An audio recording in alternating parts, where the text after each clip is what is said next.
온라인 예배 에티켓. 당신은 준비된 예배자입니까? 지금 당신의 복장은? 집에서 입던 옷 그대로 교회 갈 때처럼 깔끔하게 지금 당신의 자세는? 침대에 누워서 편안하게 책상에 앉아서 준비된 자세로 찬양을 부를 때 당신의 자세는? 누가 들을라 침묵을 지켜요. 마음을 다해 소리내어 찬양해요. 기도할 때 당신의 자세는? 누가 보지도 않는데 다른 짓 좀 하면 어때? 마음과 정성을 다하여 진심으로 당신의 예배 자세는 어떤 모습인가요? 준비된 몸과 마음으로 하나님께 영광 돌리는 거룩한 예배 시간 되시기 바랍니다.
안녕하십니까? 2025년 새해가 밝았습니다. 2025년 첫 번째 화요 예배에 오신 우리 모든 성도님들을 주의 이름으로 환영합니다. 오늘은 생애의 빛 제7장 제자되는 길 또는 제자되는 증거라고 하는 제목의 말씀을 같이 나누기를 원합니다. 생애의 빛 57페이지에 보면 이런 말씀이 있습니다. 사람이 하나님께 마음을 바친 정확한 시간이나 장소를 말하지 못할 수도 있다. 그가 그리스도께로 나온 단계를 알지 못할 수도 있다. 그러나 그것이 하나님의 자녀가 아님을 입증하는 것은 아니다. 우리는 바람을 보지 못하지만 바람이 무엇을 하는지는 안다. 우리는 하나님의 성령이 마음에 역사할 때 그것을 볼 수 없다. 그러나 그분의 능력은 새로운 생명을 가져다 준다. 그 능력은 하나님을 닮은 새 사람을 창조한다. 비록 우리가 성령의 역사를 보거나 듣지 못하지만 그분이 해놓은 일은 본다. 신앙을 해가면서 저희가 갖는 딜레마 중에 하나는 오랜 시간 동안 신앙을 해오고 있음에도 불구하고 내가 그리스도인 된 증거를 내 삶에서 잘 보여주지 못한다고 느낄 때입니다. 분명히 신앙생활을 열심히 하고 있는데 내가 과연 예수님의 제자로서 그리스도인 된 삶을 잘 살고 있는가라고 하는 질문을 할 때 우리는 너무나 자신이 없어지죠. 그것은 우리가 너무나 많은 시간 우리의 신앙의 표준 속에서 더 나아가지 못하는 것에 대한 마음의 부담을 갖고 있기 때문에 그런 것입니다.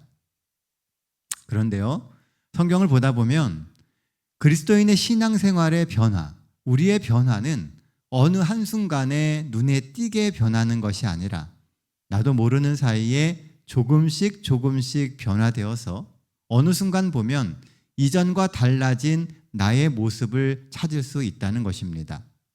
물론 그 차이가 우리가 생각하는 것처럼 크게 느껴지지 않을 수도 있습니다. 그러나 확실한 것은 우리가 그리스도 안에 있으면 우리는 계속 자라나게 되고 그 자라남은 결국 어느 순간 하나님이 우리에게 원하시는 아름다운 성령의 열매를 맺는 삶으로 변화되게 만든다는 것입니다. 우리가 잘 아는 인물 중에 추사 김정희가 있습니다. 명필로 아주 유명한 사람이죠. 이 추사 김정희가 제주도로 유배기를 떠나게 된 때가 있었습니다. 제주도로 가는 길에 해남에 있는 대흥사라고 하는 절에 이 김정희가 머무르게 됩니다. 그때 그 대흥사 대웅전에 이광사라고 하는 이의 글이 현판으로 이렇게 쓰여 있었습니다. 추사는 그 글을 보고 당장 그것을 내리고 자신이 써주는 글을 그곳에 올리라라고 명령을 합니다. 그래서 이 대흥사의 대웅전 현판이 추사의 글씨로 다시 쓰여지게 되었습니다. 시간이 흘러 제주도에서의 8년의 유배 생활을 마치고 추사가 다시 한양으로 돌아가게 되었습니다. 가는 길에 이번 역시 대흥사에 들르게 되었습니다. 그때 추사는 그 현판에 걸려있는 자신의 글을 내리고 예전에 있던 이광사의 것을 다시 올리라고 이야기를 했습니다. 무엇이 추사 김정희의 마음을 변하게 만들었을까요? 그것은 가난한 유배 생활을 통하여서 그의 마음에 겸손한 마음이 생기게 되었고 그 유배 생활을 통하여 우리가 알고 있는 추사 김정희의 담백한 글을 만들 수 있는 변화가 생겼기 때문에 그렇습니다. 자신도 모르는 사이에 자신의 삶을 가득 채우고 있던 교만이 조금씩 빠져나가게 되자 이제는 글로 누구를 판단하지 않고 그리고 보이는 그건 너머에 있는 마음과 가치에 대해서 알 수 있게 되었다는 것입니다. 한마디로 김정희라고 하는 사람의 속사람이 바뀌게 되었던 것입니다. 성경에 보면 사도 바울은 우리가 그리스도의 마음을 품어야 된다라고 이야기합니다. 그리스도의 마음은 어떤 마음일까요? 겸손한 마음, 또 우리가 이 땅에서 주님 앞에 자복할 수 있는 마음, 그 모든 마음이 거기에 포함될 수 있을 것입니다. 그런데 그 모든 마음을 한마디로 표현하자면 변화된 속사람입니다. 내 삶을 주께서 주관하실 수 있도록 마음을 드릴 수 있는 그런 성도의 마음과 삶이죠. 오늘 우리가 우리의 삶의 중심에 예수님을 모시고 그분이 인도하시는 그 길을 살아가고자 결심한다면 우리 속에 새로운 속사람이 태어나서 우리도 모르는 사이에 우리 안에 변화가 생기게 되게 될 것입니다. 생애빛은 첫 번째 이런 이야기를 합니다. 우리가 그리스도 안에 있으면 어떻게 변화되는지에 대해서 이야기를 해요. 생애빛 58페이지에 있는 말씀입니다. 만일 우리의 마음이 하나님의 영에 의해 변화되면 우리의 생애가 그 변화를 보여줄 것이다. 우리는 우리의 마음을 변화시키거나 우리의 성품을 하나님의 성품처럼 만들 수는 없다. 우리는 우리의 선한 행실이 우리를 구원해 줄 것으로 믿어서는 안 된다. 그러나 우리의 생애는 우리의 마음 속에 하나님의 은혜를 간직하고 있는지 없는지의 여부를 나타내 줄 것이다. 우리가 우리의 삶을 변화시킬 수는 없어요. 하지만 우리의 삶 속에, 우리의 마음에 하나님의 은혜를 간직하고 살아가는지 그렇지 않은지는 보여줄 수 있게 된다는 겁니다. 그분의 사랑이 우리의 성품을 변화시킬 것이다. 그것이 우리의 습관과 우리의 생활 방식을 바꾸어 줄 것이다. 예수님이 내 안에 내재하게 계시고 그렇게 내주하신 예수님께서 우리의 삶의 습관과 생활 방식을 바꿔가게 만들어 주실 거라는 겁니다. 그러면서 나도 모르는 사이에 내 삶의 변화가 생기는 것입니다. 두 번째는 그리스도 예수 안에 있는 자에게는 어떤 열매가 맺히는가에 대한 거예요. 우리가 잘 알고 있는 갈라디아서에 나오는 말씀입니다. 오직 성령의 열매는 사랑과 희락과 화평과 오래 참음과 자비와 양선과 충성과 온유와 절제니 이 같은 것을 금지할 법이 없느니라. 여기 보면은 성령의 열매에 대해서 쭉 이야기를 합니다. 그런데요, 이 성령의 열매라고 하는 것이 너무 추상적이지 않습니까? 이게 도대체 무엇인지를 우리는 우리의 삶 속에서 정확하게 정의하기가 쉽지 않습니다. 신앙이라고 하는 것은요, 이렇게 추상적이고 관념적인 것을 현실적이고 실제적인 삶의 변화로 바꿔가는 작업입니다. 하나님께서 말씀해 주시는 우리의 머릿속에 있는 그런 추상적인 개념들이 내 삶을 통하여서 현실적이고 실제적인 삶의 모습으로 드러나게 되는 것이죠. 생애빛은 그래서 이렇게 이야기합니다. 그리스도를 따르는 자들은 더 이상 과거에 하던 것과 같은 행동을 하지 않을 것이다. 행동이 달라지게 된다는 거예요. 하나님이 내 안에 계시기 때문에 이제는 다른 행동으로 믿음으로 예수님의 발자취를 따라갈 것이다 라고 이야기하고 있습니다. 그들은 그분의 성품을 나타나게 되고 그분의 깨끗하심과 같이 깨끗하게 될 것이다. 그리스도를 따르는 자들은 전에 싫어하던 것을 좋아하게 될 것이다. 또 그들이 전에 좋아하던 것들을 싫어하게 될 것이다.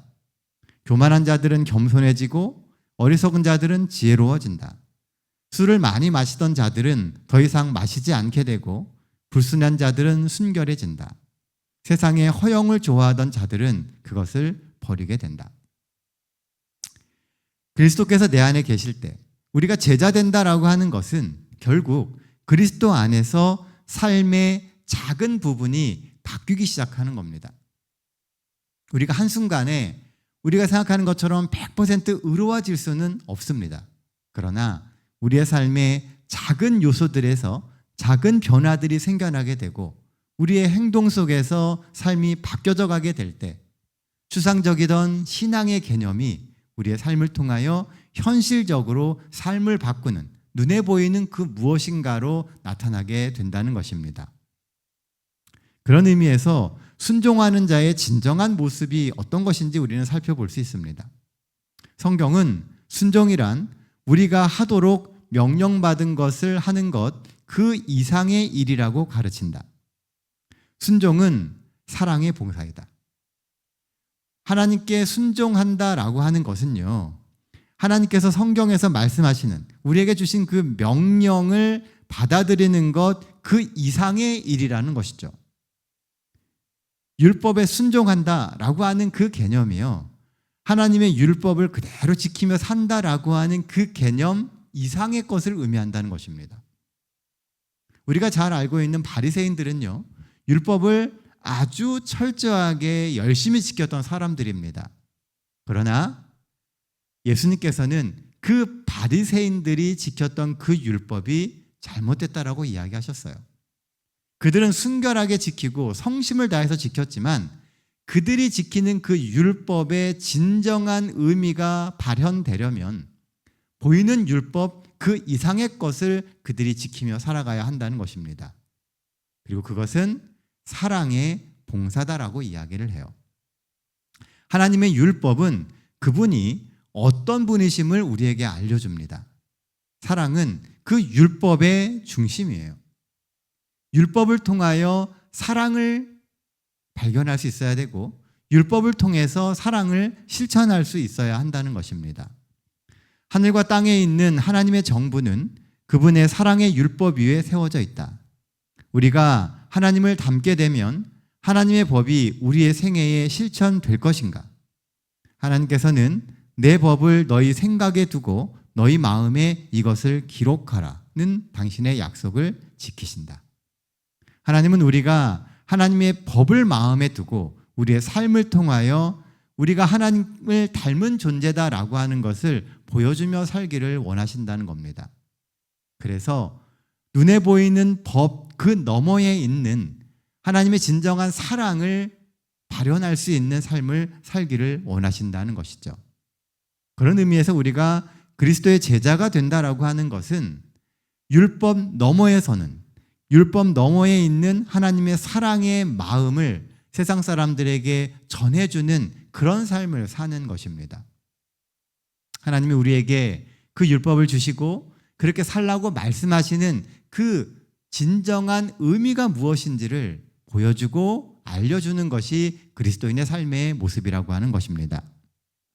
믿음의 열매로 순종하는 자의 참된 증거는 무엇인가?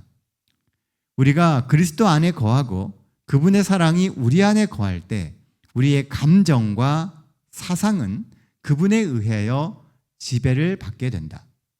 우리의 행위는 그분의 거룩한 율법이 우리에게 보여주는 바, 곧 하나님께서 우리로 하기를 원하시는 바와 일치되게 된다.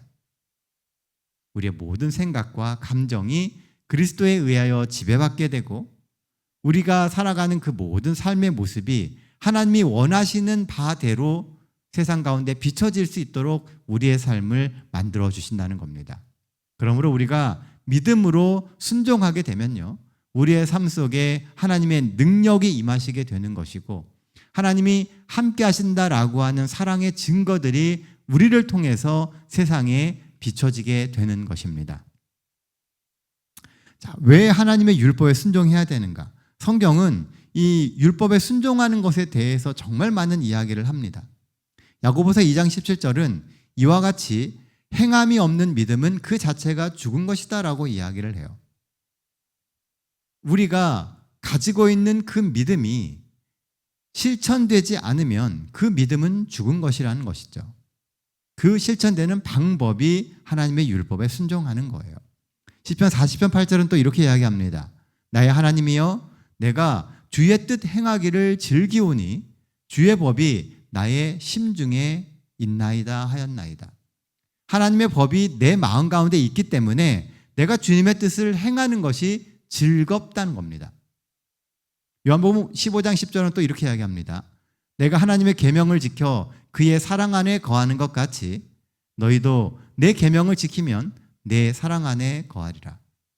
계명을 지키면 하나님의 사랑 안에 거한다는 겁니다. 반대로 우리가 하나님의 사랑 안에 거한다라고 하는 것은 계명을 지킴으로써 증거될 수 있다는 것이죠. 요한일서 2장 3절입니다. 우리가 그의 계명을 지키면 이로써 우리가 그를 아는 줄로 알 것이요. 우리가 하나님의 계명을 지킬 때 우리가 하나님을 아는 그리스도인, 하나님을 닮은 하나님의 제자가 됨을 증거하게 된다는 겁니다. 그가 그의 안에 산다고 하는 자들은 그가 행하시는 대로 자기도 행할지니라. 예수님이 하셨던 것처럼, 하나님이 하셨던 것처럼 우리는 이 땅에서 그렇게 살아가고자 하게 될 것이라는 겁니다.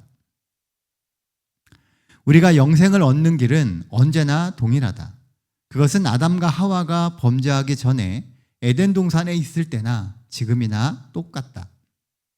우리는 하나님의 율법에 완전히 순종하는 일, 곧 완전한 의를 통하여 영생을 얻는다. 자, 우리가 율법을 지켜보지 않았습니까? 율법을 완전히 순종하는 게 가능합니까? 그렇지 못합니까? 생각보다 쉽지 않죠.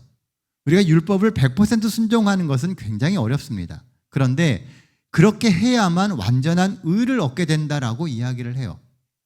그렇게 보면 우리는 불가능한 일을 하는 것처럼 보여집니다. 우리는 죄가 많고 거룩하지 못하기 때문에 하나님의 율법에 완전히 순종할 수 없다. 그리스도께서 우리에게 피할 길을 마련해 놓으셨다. 그분은 우리를 위해 돌아가셨고 이제는 우리의 죄를 대신 지시고 당신의 의를 우리에게 주시기를 제안하신다. 우리는 우리의 죄된 자아를 그분께 바치고 그분을 우리의 구주로 받아들일 수 있다. 그리하면 우리는 예수님 때문에 의로운 사람으로 간주된다. 그리스도의 품성이 우리의 품성을 대신하게 될 것이다. 우리는 마치 죄를 짓지 않은 것처럼 하나님 앞에 받아들여진다. 이 세상이 만들어지면서부터 이제 마지막 때를 향하여 가고 있는 이 순간에도 율법을 통하여 영생을 얻는 방법은 동일하다는 겁니다. 영생은 온전히 하나님의 율법을 지켜서 의로움을 이루는 사람들에게만 주어집니다. 그래서 원래 이런 구원은 우리에게 불가능해요. 인류에게는 그렇게 구원을 얻을 수 있는 방법이 없습니다. 그래서 끊임없이 죽을 수밖에 없었던 것이죠. 그런데 유일하게 그 문제를 해결할 수 있는 방법이 있는데 그것은 예수 그리스도를 개인의 구주로 영접함으로써 예수께서 이루신 그 온전한 의를 내 것으로 받아들이는 겁니다. 그분이 우리의 죄를 위하여 돌아가셨어요. 율법의 완성을 예수님께서 하셨습니다. 그랬기 때문에 우리는 예수님을 통해서 그 의를 받아들이고 율법의 완성을 이루게 된 거예요. 물론 우리는 살아가면서 끊임없이 실패합니다. 하지만 이미 이루어 놓으신 예수님의 의가 있기 때문에 우리는 부족하지만 그 의에 의지해서 어떻게 하면 예수님께서 이 땅에서 사셨던 것처럼 살 수 있을까? 그런 생각을 가지고 예수님의 사랑을 사람들에게 전해주며 그들 역시도 구원을 얻을 수 있도록 길을 열어주는 일을 우리가 하며 살아가야 한다는 것이죠. 예수의 어떤 말씀이 우리가 친히 제자됨을 나타내어 주는가? 성경은 이렇게 이야기합니다. 너희가 나를 사랑하고 또 내가 하나님께로부터 온 줄을 믿었으므로 아버지께서 친히 너희를 사랑하심이라. 우리가 예수님을 사랑하고 예수님이 우리의 구주임을 믿기 때문에 예수님께서 주셨던 그 사랑을 우리가 가지고 있기 때문에 하나님께서 우리를 사랑하신다는 거예요. 예수를 통하지 않으면 그 사랑을 이룰 수가 없습니다. 자, 이게 뭡니까? 소금입니다. 옛날 조선시대의 선조 임금이요, 왕자들에게 물었다고 합니다. 너희들이 생각하기에 반찬 중에 으뜸이 무엇이냐? 왕자들은 각각 자기가 좋아하는 것들이 최고라고 말을 했습니다. 그런데 한 왕자가 이렇게 말을 했습니다. 반찬 중에 으뜸은 소금입니다. 그러니까 왕이 물어봤어요. 왜 소금인가? 그랬더니 하는 이야기가 소금이 없으면 어떤 반찬도 제맛을 낼 수 없기 때문이었다라고 합니다. 이 왕자는 다른 왕자들과 달리 남달리 생각이 아주 깊은 왕자였어요. 선조는 그를 마음에 두었습니다. 그의 이름이 바로 광해군입니다. 소금이요, 아무것도 아닌 것처럼 보여집니다. 어쩌면 소금은 그 형체도 잃어버리고 사람들의 눈에 띄지 않고 어찌 보면 흔하기 때문에 그게 그렇게 가치 있는지 잘 몰라요. 하지만 소금이 있어야 모든 음식에 맛이 납니다. 하나님은 우리가 세상의 빛과 소금이 되어야 한다고 이야기하셨어요. 소금이 되라고 하는 이야기는 세상이 만날 수 있게, 세상이 부패되지 않고 세상이 온전히 하나님이 만들어 놓으신 창조의 목적에 합당한 맛을 내게 만드는 것이라는 거죠. 오늘 우리가 그리스도인으로 살아가게 된다면 우리는 그리스도 안에서 온전히 소금처럼 모양을 잃게 될지도 모릅니다. 우리가 하고 있는 이 신앙이 무엇을 향해 가는지 우리가 잘 모를 수 있어요. 그리고 신앙을 해가면서 내가 정말 아무것도 아닌 것처럼 느껴지는 그런 순간이 올지도 모릅니다. 그러나 하나 확실한 것은요, 우리가 주님 안에서 그렇게 녹아져 가게 될 때 세상 가운데 정말 온전한 하나님의 창조의 목적이 성취되게 되고요, 그리고 세상이 그리스도께 돌아올 수 있는, 부패하지 않고 원래의 모습을 갖출 수 있는 그 길이 열려지게 되는 것입니다. 생애빛은 이렇게 이야기합니다. 그분께서는 우리를 당신께로 다시 돌아오게 하고자 열망하신다. 그분은 우리 안에 반영된 당신 자신의 순결함과 거룩함을 보기를 원하신다. 만일 우리가 우리 자신을 그분께 굴복시키면 그분은 우리 안에서 시작하신 선한 일을 예수님께서 다시 오실 때까지 계속 하실 것이다. 우리는 큰 열망을 안고 기도해야 한다. 우리는 더욱 완전히 믿어야 한다. 우리 자신의 힘을 믿을 수 없다고 생각될 때 우리 구주의 능력을 의지하자. 우리 생애의 빛이 되시는 그분을 찬양하자.